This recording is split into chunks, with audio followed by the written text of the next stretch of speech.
Hello, I'm Ben Wattenberg. The political convention is one of the oldest and most colorful rituals in American politics. But what really happens at a convention? Is it all just pageantry for the television? And if it is, what's wrong with that? Joining us to sort through the conflict and the consensus are Michael Barone, contributing editor at U.S. News and World Report, author of Our Country and co-author of the Almanac of American Politics; Gene Baker, professor of history at Goucher College and author of The Stevensons, a biography of an American family; Benjamin Ginsberg, director of the Center for Governmental Studies at Johns Hopkins University and co-author of Politics by Other Means, the Declining Importance of Elections in America; and Thomas Mann, director of the Governmental Studies program at the Brookings Institution and co-author of Congress, the Press, and the Public. The topic before this House, an unconventional look at conventions. This week on Think Tank.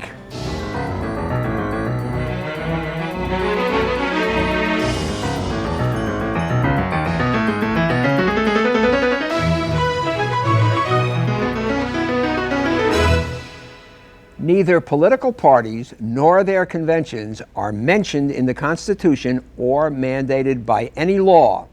Nevertheless, conventions came quickly on the heels of the party system. The first political convention was held in 1831 by a short-lived third party, the Anti-Masons.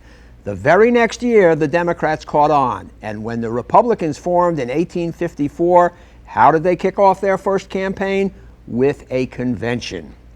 Early on, conventions served four purposes. They chose the national presidential and vice presidential ticket, they adopted a party platform, they conducted party business, and they staged a king-sized pep rally.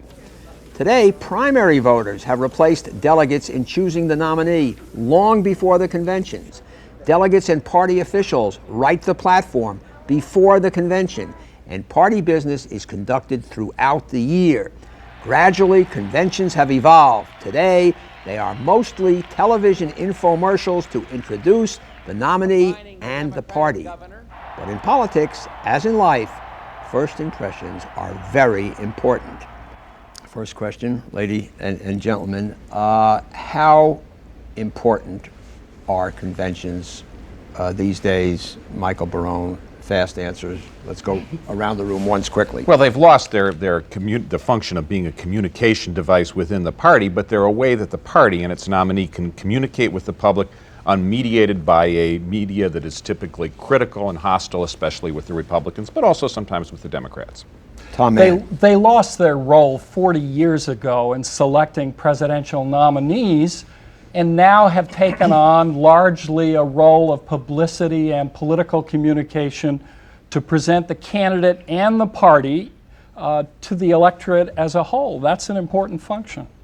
Okay, Ben Ginsberg. The convention is a very important pep rally for party activists. It's a way of getting them interested, getting them involved, making sure they'll participate in the campaign. Gene Baker. I think conventions now are under great duress. I disagree with Tom about when it was that they lost a good deal of their role in terms of picking candidates. But nonetheless, I think the question that we ought to address is how can we help them out? Because unless we're all in favor of a national primary system, then we only have, it seems to me, one other choice, and that's the convention. If you accumulated the rating points of television and newspapers, any gauge you want to use, I would guess that Senator Dole would get 10 to 100 times more rating points at these 4 days in San Diego than he would have got from everything else that went before this year. It's interesting the paucity of comments that voters have to make about Bob Dole, and you can see that in some of the public opinion polls. Now, a majority of voters won't be watching the convention either. They'll be getting the information about it, such as they do, secondhand. And I think if we were reinventing a means of introducing the candidate today, we might make it an all-video presentation and wouldn't need to have all this delegate procedure, the candidate having been selected. But I think there is some way, there's some place for a place where the parties can present people, their candidates, to the voters in a reasonably sympathetic way if they're able to do that. You know, I just want to add one thing to this. I agree with what you've said, but the convention does more than simply introduce the candidate. The convention shows the party. Yeah. With all of its factions and with all, it's the party down and dirty. Warts and all. Warts and all. People watching. Or all warts, as in some case. Right, as the case may be. But people watching have an opportunity to see not only the nominee, but to see the various factions struggling for power. They see where that nominee is situated within the particular party and vis-a-vis the party system as a whole. And I can't think of any institution that's better at that than the convention. And you're right, people get it secondhand, but they do get a sense of it. And every time we have struggle, conflict at a convention, people say, hey, this is where this guy stands. But if they watch, isn't it true, and you can all help me on this, that the ratings for the conventions have simply plummeted over time? They have declined over time, and certainly most Americans aren't watching the convention every evening of it. But this is one of those opportunities for a real exercise of civic education. It's an opportunity, first of all, for a presidential nominee and his party to try to present themselves in the best possible terms. But as Ben suggests, the media is there to cover that convention as well, and the stresses and strains are going to be visible. This is a wonderful opportunity for the public, which doesn't pay much attention along the primary process, to get some better sense of what this person and what this party and their allied interest groups are all about. In 1992, the public had a chance to learn some things about the Republican Party that it didn't really like. It saw some factions playing an important role, or they thought they saw some factions playing an important role at that convention that folks were a little bit unhappy about. In 1996, Bob Dole is going to try extremely hard to make sure they don't see the same thing. And this is why the Democrats are going back to Chicago, isn't it? Part of the reason. The great debacle in 1968 is something that I guess the presumption is that lots of Americans remember that, and surely some Americans do. And this is a great opportunity to provide themselves with the same setting, but a different outcome. You mentioned, Ben Ginsberg, that this convention thing also plays out when something goes wrong, and you indicated 1992. And you talked about it coming to the American public secondhand. This puts the press in an enormously powerful role, doesn't it? I mean, there are those of us who think that the coverage of the 1992 convention was dreadful. Mm-hmm. Well, the fact is that a recent survey of Washington bureau chiefs and so forth showed that 89% of them had voted for Clinton in the 1992 election. And obviously that has some effect on the coverage. Just ask yourself the question, if the press was 89% for George Bush, would the product be different that they're putting out? Of course it would be. And so the fact is that it's intellectually trivial to claim that it has no effect. But Thank you, Michael. I think that as a member of the press, I think that's obvious. But the interesting thing is that we don't have just the three O-line networks having as much of a stranglehold on the coverage. There are many different ways to get information from the convention now, and I think a lot of evidence that many Americans are seeking information from different media sources, such as this program, which they find more congenial and to make better sense of the world than some of the traditional sources that used to have a kind of monopoly. Preparing to go ballistic. The partisan bias is sort of beside the point. Somehow, in spite of this liberal media, Republicans have managed to dominate presidential elections over the last several decades.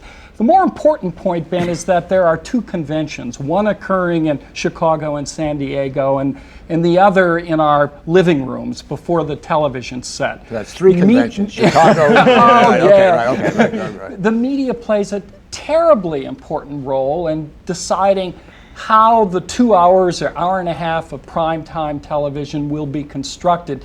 To simply view this as an opportunity to advantage Democrats is beside the point. They're looking for a good storyline. They're looking for conflict. That's why the media really hate the fact that conventions no longer make decisions about the nominee, because that's the best story in the world. So they're hyping the vice presidential selection. They are looking for fissures in the platform battles. That's what they're doing, and that doesn't serve the interest of the nominee and their party. So there's a constant tension. Well, right, that between interferes. the media That and the party. interferes with the pep rally function of the convention. And there's another aspect of the pep rally, and that is to mobilize the activists. That, as an historian, is what I see as one of the primary functions of these conventions. It's not only to introduce the presidential candidates to the populace, only a half of whom will probably get out to vote, but it is an effort to really try to reanimate these parties that are dying and decomposing. But isn't there a fascinating tension, Gene, between that need and the need to present something that's more broadly acceptable to the general public? I mean, the two forces in the two political parties today that are the greatest sources of energy and enthusiasm and elan, the religious right in the Republican Party, the feminist left in the Democratic Party, both of them have some issue positions that they care about sincerely and not unreasonably, considering their values, that are unpopular with the American public. And, you know, we saw that one of the reasons George Bush put Pat Buchanan on live on Monday night of the 1992 Republican National Convention was to enthuse a certain number of party activists. And, in fact, the evidence suggests that it probably served that function, but Buchanan is amplified by a media hostile to the Republicans, and on the basis of his own fighting qualities, the sort of contentiousness and the relish that he seemed to take in culture war, I think definitely hurt the Republican Party among the general electorate. Well, this is a case where the pep rally part of the convention interfered with the presentation of the candidate in the best possible light. And it's interesting that in the Republicans this year are going to try and separate these two elements. For pep rally purposes, there's going to be gavel-to-gavel coverage on Pat Robertson's American Family Network. And C-SPAN. And C-SPAN. But the presumption is that the Republican Party activists you're talking about are going to be watching on Family Channel. Let me ask you a question. Do you think that in 1992, the role of Pat Buchanan was portrayed accurately by the press generally? And let me remind you of a couple of things. The first speaker in prime time was Condoleezza Rice, who was a black woman internationalist who worked in the National Security Council. The speaker after Pat Buchanan was Ronald Reagan. Somehow Pat Buchanan, because of a couple of sentences in there, got all the ink, characterized that or caricatured that convention in the eyes of the press, whereas at the Democratic convention earlier, nobody said Jerry Brown and Jesse Jackson characterized that party. I don't want to go along with everything that Michael said, but isn't there something in there that says not fair press? Oh yeah, I hate to agree with people, but I think that's absolutely right. I just think it's a mistake to look for the party bias here. You're absolutely right. The press made more of a story out of Pat Buchanan than was justified by his place at the convention. Oh, there was some the same could be said for Jackson in '84 and '88 and Ted Kennedy in 1980 at the Democratic conventions. It just underscores the fact that the media are making choices about what to talk about, what to emphasize, how to get a good story, how to try to find genuine conflicts at the convention and play them up. And that brings us to abortion. Just about, doesn't it? I mean, in the Republican, near as I can figure out, that's what the attention is going to be about, because there is some difference. Well, we spent a great deal of attention looking at the New York Times has run I don't know how many lead headlines on the Republican abortion plank, which appears to be will be uncontested out of their platform committee hearings. Very little attention, curiously, to the Democrats' abortion plank. The fact is, on the partial life abortion ban voted by the Congress, vetoed by President Clinton, 81 House Democrats voted for that, including the Democratic leader in the House, Dick Gephardt, and the whip, David Bonior.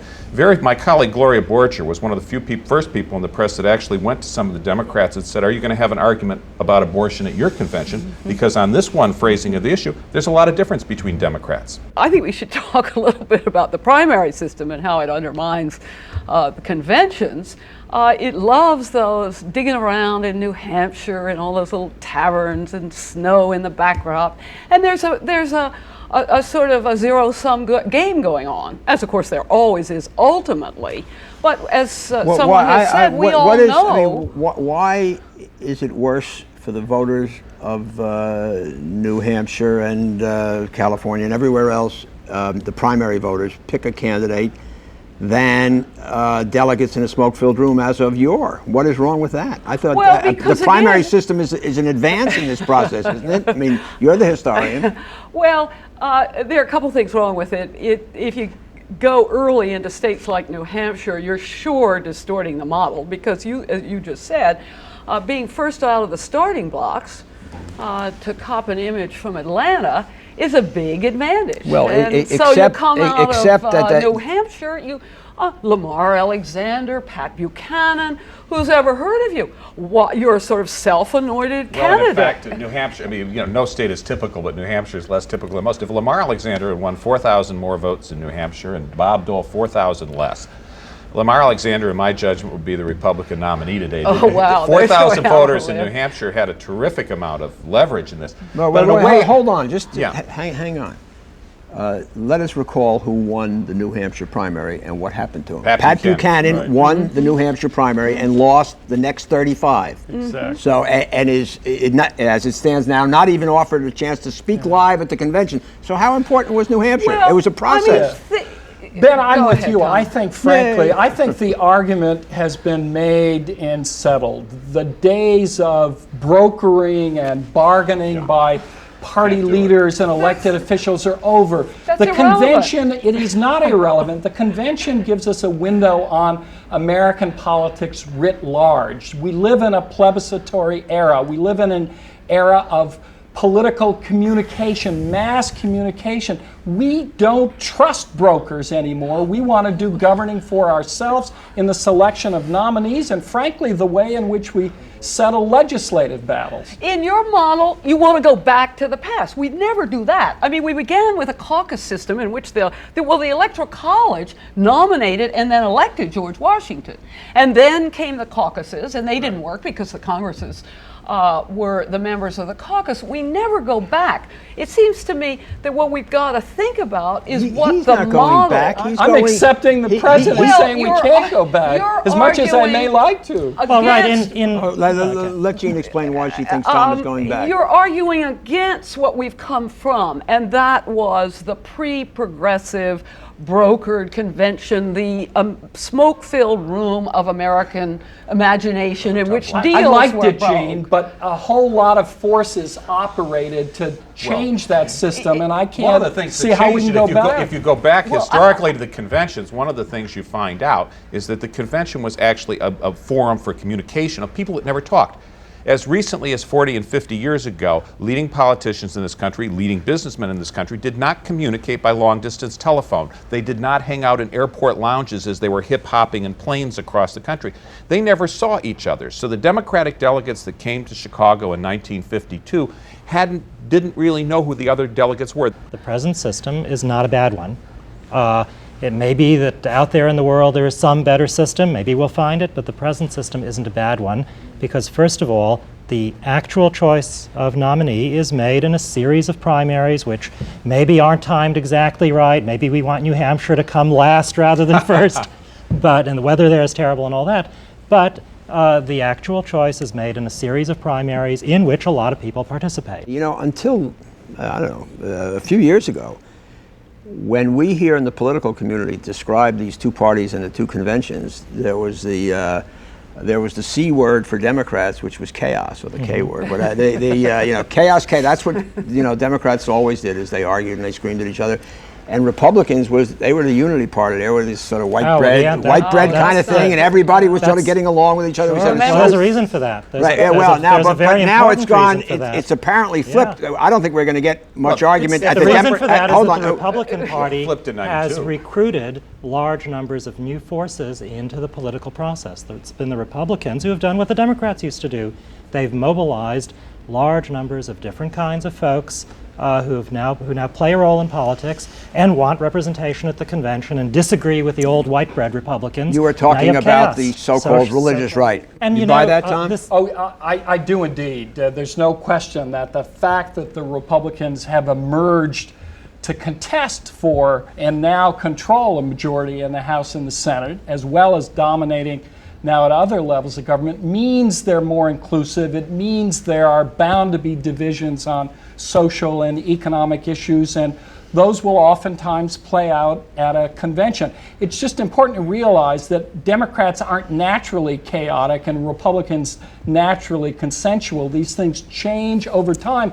But Ben, it's very important to understand that the degree of consensus or conflict at the convention is a wonderful predictor of how the parties are going to do in the November election. These conventions are important, maybe not as the driving force, but at least as an indicator of evidence the health of the parties. Gene Baker, do you buy the Ginsberg theorem that the reason the Republicans are so fractious now is because they have in fact expanded their base? Yes, I think there's partly a functional explanation. I mean, you know, if you're the majority party, it is a big tent. But I'd like to suggest that when we look at Republican conventions, we can look at 1964, for example, and we can find a fair amount of contentiousness. Sure. I would even like to go back to 1860 and remember, and remember the convention that nominated Abraham Lincoln. That couldn't have been more fractious. And the media coverage was really terrible. The Democrats were even more fractious. They ended up having two conventions that year. Especially the television networks that year. And we had 4 candidates that year. Here we've got a country of 260 million people, great geographic expanse, immense cultural and economic variety in this country. And yet these two major parties have succeeded in representing gathering together the votes of most of our fellow citizens for a very long time now, 140 years in the Republican Party, 164 years in the Democratic Party. And every 4 years we have gathered in 2 rooms in this country, very big rooms to be sure, but 2 rooms. We've got people that are all, representing in some way, not imperfectly, but representing the one party and representing the other in the other room. That's a pretty awesome achievement. I don't know how. I can find lots of faults with this system. I'm at a loss to know if I can invent a better one. Let's go around the room once quickly. We have to get out, starting with you, Michael Barone. Serve as our Sherpa for our viewers. What should... For the Himalayas of the convention. Right, you be the guide. I'll be the porter, just picking up what you leave behind. Now, what should an intelligent viewer, such as the people who listen to Think Tank, what should they be looking for particularly? Well, I think they should. I think as citizens, they ought to be looking for clues to how these guys and gals would govern if they got in, and they will. What's those a good clues? Clue? You will listen to the speech of the presidential nominee. You will listen for other themes that are going through the convention. Would it be a good clue? We're going to go right around the room, but I must ask this. I have no discipline. Will it be a good clue to see if the Democrats argue about partial birth abortions? It would be an interesting clue. I don't expect that to happen. The best clue is actually the party platforms. Platforms mean something. They're consequential. Winning parties act on those platforms. The intelligent, discerning viewer should be looking at the platforms to see what, in fact, might happen after the election. Very, very interesting point. Also, very much against the conventional wisdom. I happen to agree with you. Yes? The most important thing to look at is the amount of energy, activity, conflict, and struggle at the convention. Typically, a party that is growing, that is attempting to become a majority party, is a party whose convention is characterized by struggle, strife, and conflict. Those are good signs. Interesting. Day 2, I absolutely agree with Tom. Listen to the party platform. Listen to whether there's any controversy over it. Turn your set off when we get the floor demonstrations for the individual candidates. They're for internal democratic politics. But really listen on day 2 when the party platforms are read. Thank you. That will have to be the final word. Thank you, Michael Barone, Gene Baker, Thomas Mann, and Benjamin Ginsberg. And it is time to announce the winners of Part 2 of the Think Tank Bumper Sticker Contest. The winner for the best pro-Bob Dole bumper sticker is Bob Dole, because he is foreign to affairs. And in a tie for the best anti-Bob Dole stickers, Dole, he's as old as the hill, and Nihilists for Dole. We enjoy hearing from our viewers. Please send your questions and comments to New River Media, 1150 17th Street Northwest, Washington, D.C. 20036, or we can be reached via email at thinktv@aol.com or on the World Wide Web at www.thinktank.com. For Think Tank, I'm Ben Wattenberg.